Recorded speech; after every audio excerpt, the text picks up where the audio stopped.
देखते हैं कल कहाँ तक बताए थे।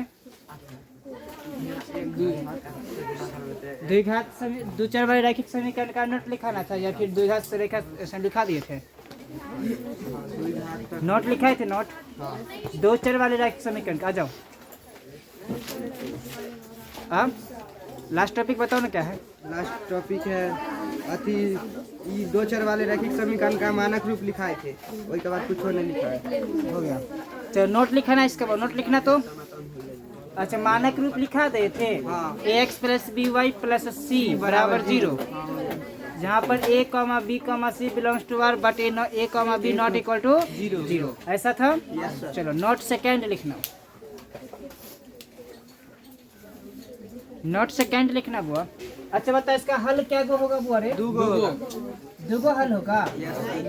हाँ एगो हल होगा। चलो देखते हैं, पहले इसका हल देख लेते हैं फिर आगे देखते हैं क्या इसका नोट। पहले हल देखे इसका। चलो ध्यान देना। Second 2x plus 4y 2x plus 4y बराबर 10, ये कोई समरैखिक समीकरण। चलो 2x plus 4y equal to 10 दो चर वाले रैखिक समीकरण। कोई दिक्कत? अब हम इसका बोल रहे हैं हल क्या गो होगा, तो देखते हुआ 2x बराबर 10 माइनस 4y। अच्छा x बराबर 10 माइनस 4y बटा 2। अब y के जगह पर 1 बैठाएंगे, 4 1 कम 4, 10 में से 4 घटाएंगे 6, 2 से कट जाएगा। फिर 2 बैठाएंगे, 4 2 8, 10 में 7 घटाएंगे तो 2 कट जाएगा। फिर चाहे नहीं भी कटेगा फिर बट्टा में तो रहेगा क्या। 3 बैठाएंगे, 4 बैठाएंगे, 6 बैठाएंगे, 10 बैठाएंगे, 1 लाख बैठाएंगे, 2 लाख बैठाएंगे, 5 लाख बैठाएंगे, जितना बैठाएंगे क्या उतना हल होगा ना। तो दो चर वाले रैखिक समीकरण का हल कितना? अनंत। कितना हल होगा? अनंत। जितना मान बैठाते जाओ हल कुछ ना कुछ आते जाए।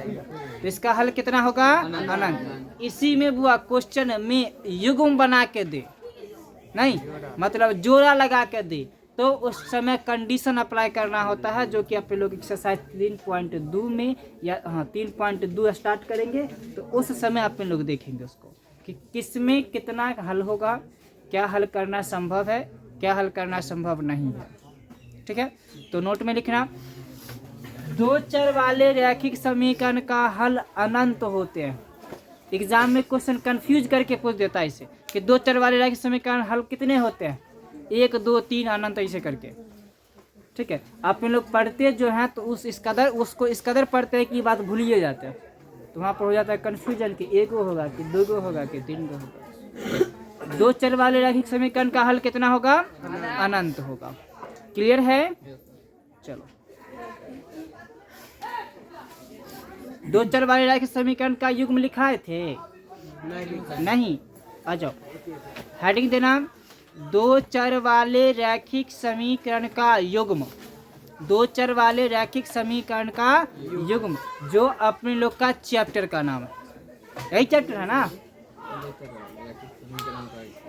दो चर वाले रैखिक समीकरण का युग्म, यही चैप्टर का नाम है ना। चलो ठीक है, लिखना हुआ युग्म मतलब जोड़ा ना। लिखना वह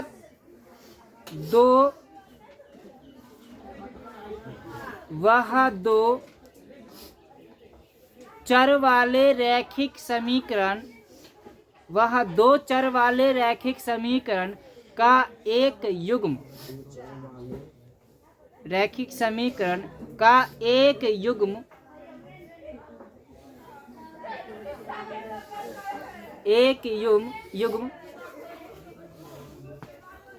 वह दो चर वाले रैखिक समीकरण का एक युग्म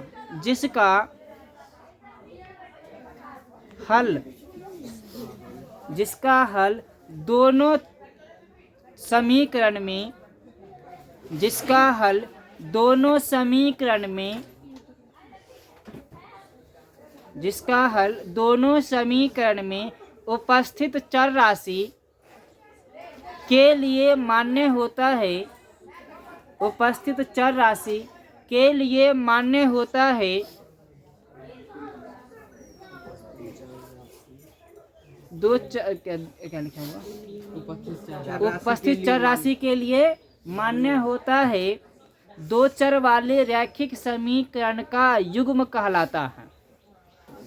चलो बार तो इसका लिखना नोट, दो चर वाले रैखिक समीकरण के एक युग्म का मानक रूप, दो चर वाले रैखिक समीकरण के एक युग्म का मानक रूप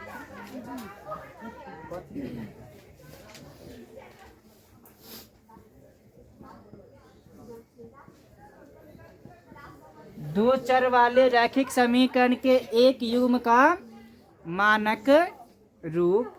चलो देखते हैं बुआ इस तरह बोर्ड की ओर कि आखिर है क्या ये, क्या वो समीकरण है बुआ? दो समीकरण। कितने समीकरण? दूगो। ये वाला फर्स्ट मान लेंगे, ये वाला सेकंड। अभी देखोगे तो दोनों एक जैसा दिखाई देगा, दिखाई दे रहा नहीं एक जैसा नहीं है। Yes sir. अच्छा, जब दोनों एक जैसन हो मतलब एक कर गुणांक एक गुणांक के बराबर, y का गुणांक y के गुणांक के बराबर, c मतलब कांस्टेंट अचर राशि एक समान, तब बता दोनों तो एक के रंग हो गया। और जब दोनों एक जैसन होगा तो इसका दोनों का हल करेंगे तो एक के रंग आएगा। अब बहुत सारा हल हो जाएगा। अब हमें बताना ये है इसमें कि सर जी दोनों तो एक जैसा लिख दिया, अब दोनों में अंतर क्या? हम कैसे पहचान करेंगे कि पहला समीकरण है ये दूसरा समीकरण? अब पहला मान लिया इसको तो ये पहला, मान लिया दूसरा दूसरा, और वो बोर्ड पर जाकर पहला दूसरा नहीं लिखेंगे तो पता सकता है कि पहला कौन है दूसरा कौन है? नहीं बता सकते। तो इसको सूचित करने के लिए पहला समीकरण में x के गुणांक को a1, y के गुणांक को b1 और अचर राशि को c1। दूसरा समीकरण में x के गुणांक को a2, y के गुणांक को b2 और c2। कोई दिक्कत? a1x plus b1y plus c1 जो कि पहला समीकरण को इंगित करेगा, ठीक है। a2x b2y प्लस c2 जो दूसरा समीकरण को इंगित करेगा। तो अभी हम इसमें पूछेंगे कि जरा बताना कि b1 क्या है, b1 क्या है? तो b1 जो है समीकरण फर्स्ट का, किसका? समीकरण फर्स्ट का y का गुणांक, समीकरण फर्स्ट में y का गुणांक क्या है? b1। कोई दिक्कत? अच्छा, अगर हम पूछेंगे a2 क्या है तो समीकरण का गुणांक है a2 है। समीकरण सेकंड में x का गुणांक a2। अब जैसे कि हम पूछेंगे कि हम क्या इस संस्थान के लिए हम क्या, तो बोलेंगे MACC का, MACC में मैथ का टीचर है, यही ना बोलेंगे? अच्छा, रजनी सर जी क्या है? MACC का चेयरमैन। MACC का क्या है? चेयरमैन। तो वैसा ही हुआ। B2 क्या है? समीकरण सेकंड में y का गुणांक। आ जाओ, समझ में आ गया? तो दो चर वाले रैखिक समीकरण के युग्म का मानक रूप क्या है बुआ? b1 a1 x। तो सभी लोग लिख लिए, समझ में आ गया? इस पर कई क्वेश्चन रहते हैं, जैसे कि हम दे देंगे ऐसे 2x प्लस 3y बराबर 6 समीकरण मान लेते हैं फर्स्ट, 4x माइनस 8y बराबर 3 समीकरण सेकंड। अब हम इसमें पूछेंगे कि a1 बराबर कितना? a1 होता क्या है? तो समीकरण फर्स्ट में x का गुणांक ना, a1 क्या? समीकरण फर्स्ट में x का गुणांक। तो फर्स्ट कहाँ पर? e है, एक x का गुणांक 2 है तो 2। अच्छा, b1 क्या होगा? b1 3 होगा, b1 3 हो जाएगा समीकरण फर्स्ट में y का गुणांक। अच्छा, c1 6। अब कहो सर जी कांस्टेंट राशि तो बराबर किस तरफ रखे थे, यहाँ पर ये तो आप दे दिए हैं। नहीं, तो इससे कोई फर्क नहीं पड़ता बुआ, बस शर्त ये है कि दोनों समीकरण में दोनों समीकरण में देखना है कि कांस्टेंट राशि किस तरफ है। अगर इसमें इस बराबर की इस साइड है तो सेकंड में बराबर के इस साइड ही होनी चाहिए। अगर फर्स्ट में बराबर की इस साइड है तो सेकंड में बराबर के इस साइड होना चाहिए। अगर नहीं है तो लात मार के उस तरफ ले जाएंगे। बात समझ में आया? अच्छा, A2 क्या होगा बुआ? 4। अच्छा, B2 क्या होगा? -8 और C2 क्या हो जाएगा? 3। तो क्या A1 B1 C1 A2 B2 C2 सभी आदमी निकाल लोगे ना? Yes sir. हाँ यस सर। चलो, तो ये मानक रूप लिख लो, प्लस में एग्जाम्पल लिख लो। कोई दिक्कत? चलो सभी लोग लिख लो वो। चलो आगे हेडिंग देना, दो चर वाले रैखिक समीकरण के युग्म का हल।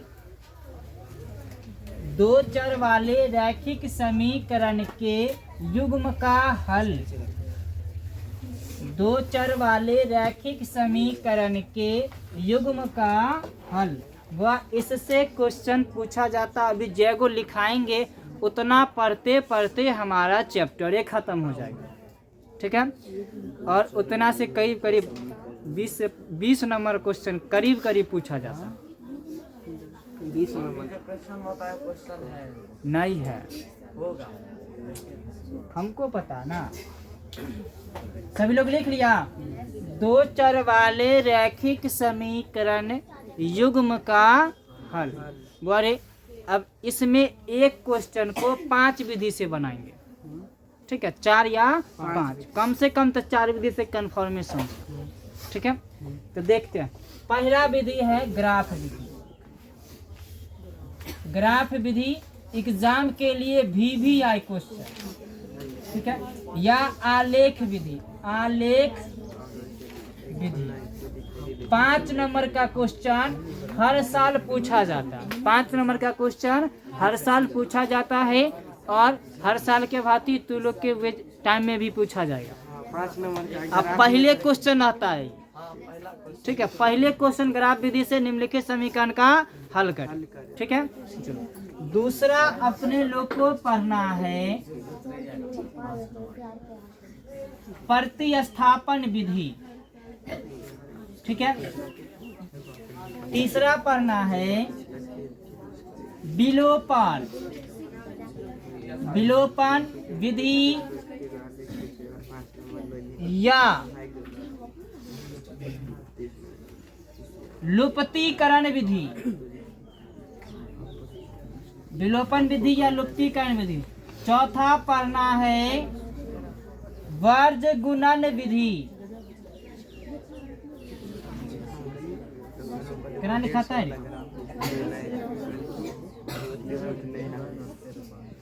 और 5वां पढ़ना है तुलनात्मक विधि। तुलनात्मक विधि। इतना पढ़ते पढ़ते चैप्टर खत्म हो जाएगा। इसमें क्वेश्चन जो पूछा जाता है बुआ, ग्राफ विधि से 5 नंबर का और तुलनात्मक विधि से 5 नंबर का। इस तुलनात्मक विधि से कभी कभी क्वेश्चन पूछ सकते, क्योंकि इसका क्वेश्चन बड़ी हार्ड होता है, ठीक है। करीब करीब क्वेश्चन बनेगा तो 2-3 पेज में चल जाता है। इसीलिए बिहार बोर्ड कहता है कि पेज की तनिया बचत करे नहीं, इसीलिए इससे कभी कभी क्वेश्चन को जब बिहार बोर्ड का मुंड सठियाएगा तभी ये पूछेगा क्वेश्चन, ठीक है। चलिए इसके बाद इस टॉपिक से एगो क्वेश्चन हर साल आता है। ई दोनों से एगो क्वेश्चन हर साल कहता है। एगो क्वेश्चन देखना कोनो 2 नंबर में पूछा है, निम्नलिखित समीकरण को विलोपन तथा प्रतिस्थापन विधि से हल करें, या प्रतिस्थापन तथा विलोपन विधि से हल करें। तो प्रतिस्थापन में भी 1 नंबर दिया, विलोपन जो बच्चा प्रतिस्थापन से बनाया होगा विलोपन से नहीं बनाया 1 नंबर, विलोपन से बनाया होगा प्रतिस्थापन से नहीं बनाया फिर भी 1 नंबर, और दोनों से बनाया उसको 2 नंबर। बात समझ में आया? चलो एगो क्वेश्चन पूछा जाता। ऑब्जेक्टिव तो इस चैप्टर से भटेरिया पूछता, शायद क्वेश्चन होगा तो तुम लोग देखना। ऑब्जेक्टिव तीसरा चैप्टर से 2 चर वाले रैखिक समीकरण से बहुत सारा ऑब्जेक्टिव पूछा गया, ठीक है। चलो तो ये सभी लिख लो। और इसमें अपन लोग मेनली देखेंगे ग्राफ विधि, जो कि अपन लोग का चैप्टर 3.1 और 3.2 है। तो 3.1 में केवल इंट्रोडक्शन होगा ग्राफ का, और फिर 3.2 में विशेष रूप से इसकी चर्चा की जाएगी, ठीक है, पहले लिख लो।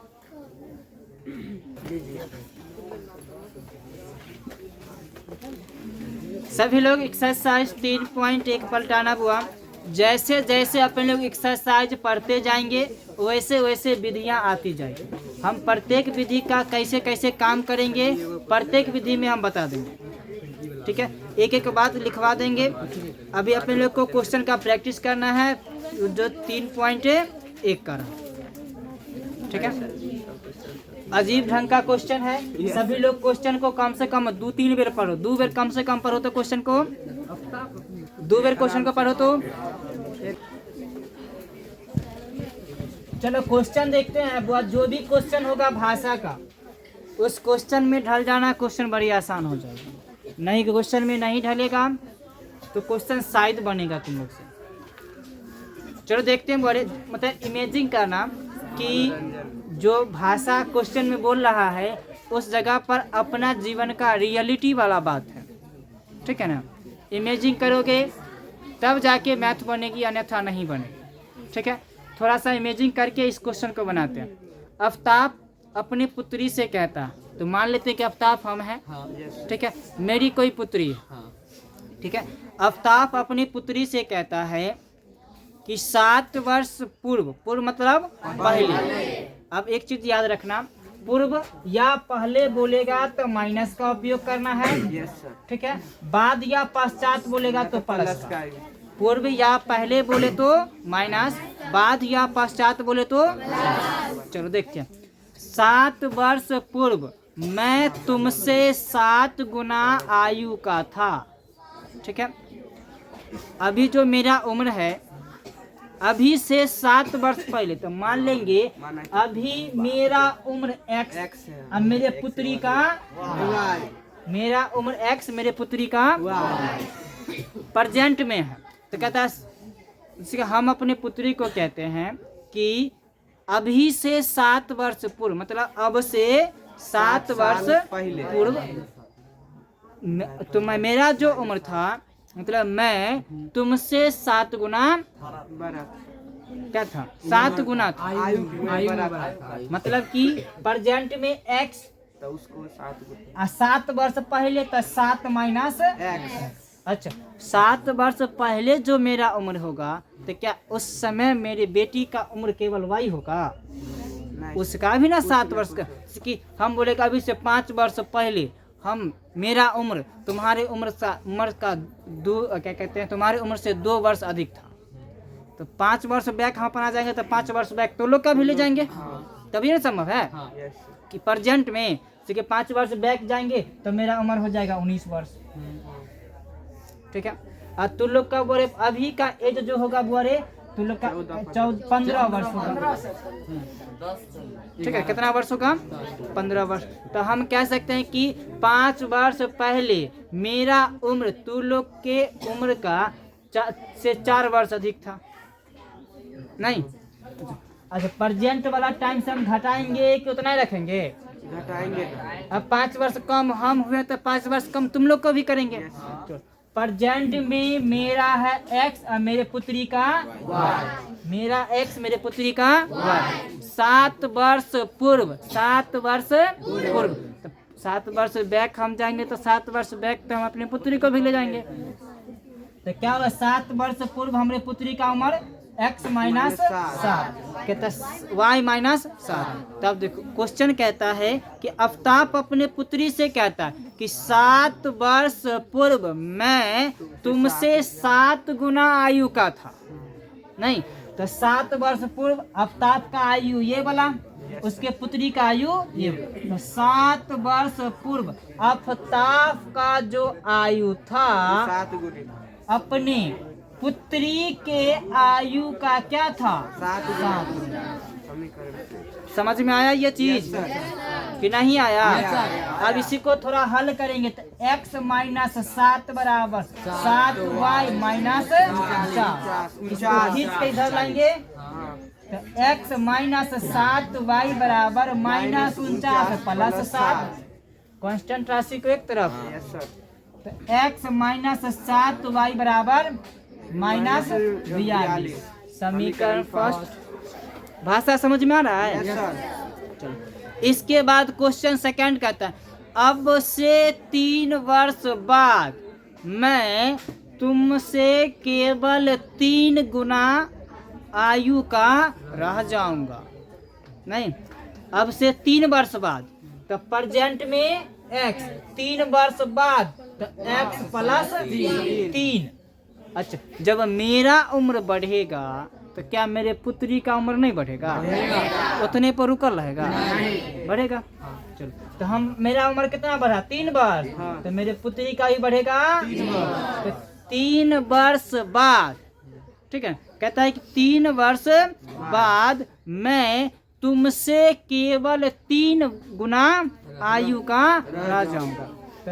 गुना 3x प्लस 3 बराबर क्या हो जाएगा? y प्लस 3 इसके पुत्री का, इसका कितना? 3 गुना। तो x प्लस 3 बराबर 3y plus 9। x minus 3y बराबर 9 माइनस 3।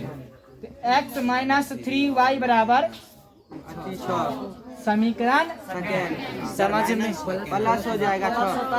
अच्छा प्लस 6 समझ में आया? नहीं समझ में आया? हाँ चलो, तो ये भाषा वाला बात था। क्या हुआ? चलो इसके बाद बोले हम आज क्या कहते हैं, इसका इंट्रोडक्शन दे देते हैं। बनता क्वेश्चन कैसे, तू लोग घर से पहले एक बार बना के लाएगा, फिर हम भाषा के साथ ग्राफ कॉपी के साथ इसको डील करेंगे, ठीक है। और सॉल्यूशन करने के बाद देखेंगे अगर फोटो कैसन बनता है, तब एक्सरसाइज 3.2 पर चलेंगे। दूसरा क्वेश्चन है कि एक क्रिकेट टीम के कोच ने 3900 रुपया में 3 बल्ले और 6 गेंद खरीदे। 3 बल्ले और 6 गेंद खरीदे। बाद में उसने एक और बल्ला उसी प्रकार के 3 गेंद 1300 में खरीदे। तो इस स्थिति को बीजीय गणित तथा ज्यामिति के रूप में व्यक्त करें। तो पहले तो अपन लोग बीजीय रूप मतलब XYZ के फॉर्म में बदल लेंगे। अच्छा वो अरे इसमें क्या एक बल्ला का कीमत बताया है? क्या 1 रुपया है? नहीं सर। अच्छा एगो गेंद का बताया? नहीं बताया। बोला ये है कि एक क्रिकेट टीम के कोच ने 3900 रुपया खर्चा किया, जिसमें 300 रुपया 3 बल्ले और 6 गेंद है, जिसमें 3 बल्ले और 6 गेंद है। दोनों मिला के कितने खर्चा किया? 3900 रुपया। तब हमको बताना ये है कि एगो बल्ला और एगो गेंद का कीमत कितने होगा? 3 गो गेंद, एक को निकालना है हमको ना। देखो बुआ, तो मान लेंगे कि एक बल्ला का कीमत x रुपया, एक गेंद का कीमत हमको नहीं पता है कि क्या रुपया, ठीक है। अच्छा टोटल कितना खर्चा किया है? 3900। कितना में बुआ रे? तो 3 गो बल्ला लिया है और 6 गो गेंद लिया। 3 गो बल्ला लिया और 6 गो गेंद लिया। कितने खर्चा किया है? 3900। तो एक बल्ला का कीमत x रुपया, तो 3 बल्ला का कीमत 3x। कितना होगा? 3x। कोई दिक्कत? अच्छा एक गेंद का कीमत y रुपया, तो 6 गेंद का कीमत 6। दोनों मिला के कितने खर्चा किया? 3900 बराबर प्लस कर देंगे बराबर 3900। समीकरण। अब फर्स्ट नहीं लिखेंगे, देखेंगे कि कॉमन है भी। 3 कॉमन ले सकते हैं ना। x प्लस 2y बराबर 3900। इसको काटेंगे तो 1300 बार में कट जाएगा। x प्लस 2y बराबर 1300 समीकरण। कोई डाउट? समझ में आया? अब क्वेश्चन का सेकंड पार्ट कहता ये है कि फिर से जब टूट गया होगा, चाहे पसंद बेसी आ गया होगा, तो कहा कि बाद में उसने एक और बल्ला खरीदा। तो एगो बल्ला कीमत तो x रुपया है। उसी प्रकार का 2 गो गेंद खरीदा, 3 गो गेंद खरीदा। कितना गेंद खरीदा है?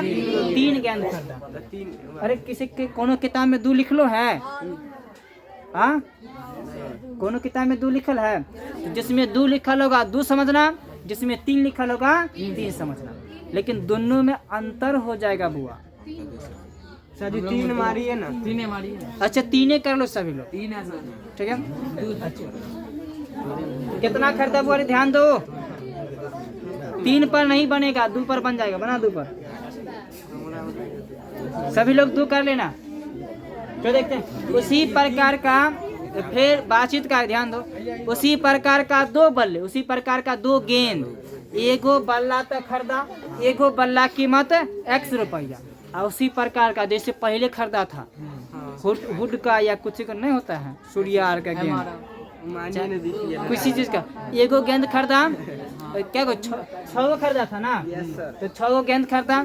अब फिर से ऐसा नहीं के क्या गो खरीदा, तो 2 गो और खरीदा, तो 2 गो और खरीदा, तो एगो का y, तो 2 गो के 2y, तो कितने खर्चा किया, 1300 रुपया खर्चा किया। समीकरण सेकंड। समझ में आ गया। Yes sir.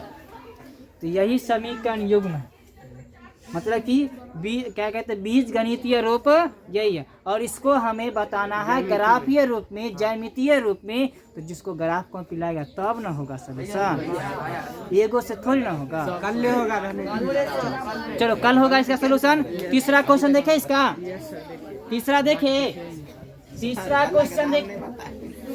अरे आम ना निकलेगा बल्ला के। क्या हुआ, बल्ला के दाम ही नहीं बता। कल आना, कल बताएंगे बल्ला की। आप लेके आना। ग्राफ लेके आना सब लोग। चलो कल देख, क्या कहते हैं 3 नंबर क्वेश्चन देखते हैं। Yes sir. कहता है 2 kg सेब, अपने लोग मार्केट गए, हाँ सर। ठीक है, 2 kg सेब और 1 kg अंगूर खरीदे हैं 160 रुपया। कीमत पता है, नहीं है, नहीं पता, वो तो दोनों का मिला के दोनों का मिला के कितना 160 है, रुपया। कोई पते नहीं है। कीमत कुछ पता है। चलो तो आप मेरे को मान लेंगे कि 1 kg सेब, 1 kg सेब का मूल्य x रुपया, 2 केजी का 2x हो जाएगा। 1 kg अंगूर का मूल्य बड़े y रुपया। 1 kg सेब का x, 1 kg अंगूर का और दोनों मिला के कितने खर्चा करते हैं, तो 160 रुपया, जिसमें 2 kg सेब होता है और 1 kg अंगूर। तो 1 kg सेब का x रुपया, तो 2 kg का 2x। कोई दिक्कत? अच्छा 1 kg इसका तो y रुपया है, ये है, हाँ, बीच में बल्ला। दोनों मिला के कितना 160। समीकरण कोई डाउट? सेकंड टाइप करता है कि 1 महीने के बाद, अब सेब खरीदे हैं, इसको खरीदे 1 महीना तो लगेगा खाने में, अब बच्चा के खाता होगा। हाँ, एकदम एक अंगूर खाएगा तो ये 1 महीना चलेगा। चलो ध्यान देना, 1 महीना के बाद 4 kg सेब और 2 kg अंगूर खरीदता है 300 रुपया में। तो 1 kg, ध्यान दो, 1 kg अंगूर, 1 kg सेब का मूल्य x रुपया, तो 4 kg का 4 हो गया। 1 kg का, 1 kg अंगूर का मूल्य y रुपया, तो 2 kg का 2 प्लस अब दोनों मिला के 300। समीकरण कॉमन हो जाएगा सर। कॉमन भी हो जाएगा ना। तो 2x प्लस y बराबर 300 काटिए 150। तो 2x प्लस y बराबर 150। y बराबर 150। समीकरण सेकंड ऊपर वाला में। समझ में आया? Yes sir. भाषा वाला क्वेश्चन बन जाएगा। अरे भाषा अभी नहीं लिखना है, भाषा हम लिखाएंगे तो बढ़िया से लिखना। तो सभी का वर्क रहेगा एक्सरसाइज 3.1 का जो भी क्वेश्चन है सब का समीकरण, कम से कम समीकरण बना के लाना, ठीक है। इतना भाषा लिखना है तो लोग का, जैसे कि माना कि 1 kg सेब का मूल्य x रुपया और 1 kg अंगूर का मूल्य, इतना तो लिख सकते हो ना, इतना सब लोग लिख लेना, ठीक है। अब आते हैं एक्सरसाइज 3.2 क्वेश्चन नंबर 1, सिर्फ समीकरण बना के लाना हो गया। एक्सरसाइज चलते हैं 3.3 3.2 का 1 नंबर क्वेश्चन बोले ना, 3.3 के क्वेश्चन नंबर 3 3.3 का क्वेश्चन नंबर 3 बना के लाना। इसका सबका समीकरण खाली बना के लाना। 3.4 का क्वेश्चन नंबर 2, मतलब भाषा वाला क्वेश्चन जो भी हो सभी को समीकरण गलत सही जो भी होगा बना के लाना। बात समझ में आ गया? 2.4 का कोड 2 अरे 2 नंबर। Yes sir. अरे भाषा वाला क्वेश्चन देखना जो भी है सॉल्व का उस समीकरण क्वेश्चन को गलत सही जो भी हो उदाहरण क्या कहते हैं समीकरण खाली बना के लाना। क्लियर है? चलो फिर वह विशेष चर्चा कल किया जाएगा।